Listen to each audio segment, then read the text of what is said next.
Okay, now we're on to the number 3 item, and I'm going to get really geeky here because I'm going to talk about a specific type of air conditioning system. The number 3 thing I think you need to put in your home is a variable speed HVAC system.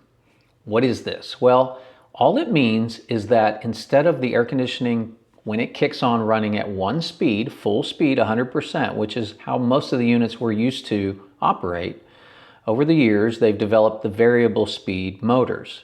Now, again, not the least expensive system to do. As you start to get into these variable speed units, they get up into the higher end units. But I think they are an incredible upgrade to pay for, especially if you have a foam insulated house. And the reason is, the one downside of foam insulated houses is that they are so tight, humidity builds up faster than a house that breathes a little more. I mean, honestly, a drafty house at least is changing over air.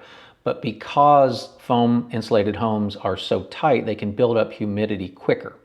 So what a variable speed unit does is it can run at different speeds. We use a unit that by Train that isn't infinitely variable, but it has, I think, 500 or 700 points on it. So essentially it can run very low, it can run wide open, and many points in between.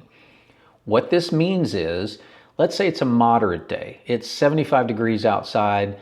Yeah, there's sun on the home, so the air conditioning is going to run, but a single speed unit's going to kick on, it's going to run for a bit, it's going to reach the set point, it's going to shut off. It's going to do this over and over again. And that term is cycling. So air conditioning units, when they turn on, they use a lot of power. When they're cycling on and off, that's less efficient. It also is not controlling humidity as well because it needs to be running to pull that humidity out of the air.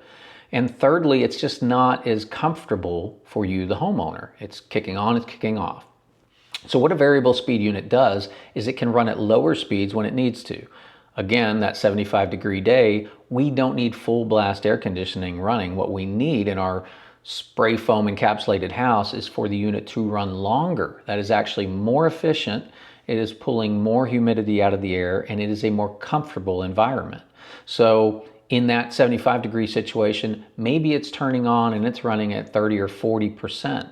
It's going to run a lot longer, but again, remember, it is not cycling on and off. It's not using the big power surge when it turns on. It's helping control the humidity, and it's keeping your space more comfortable. Now, let's say it's a 90-degree day. It can run faster. It can run to wide open speeds just like a single speed unit does. But the nice thing is it will purposely run longer and slower to help control the environment better.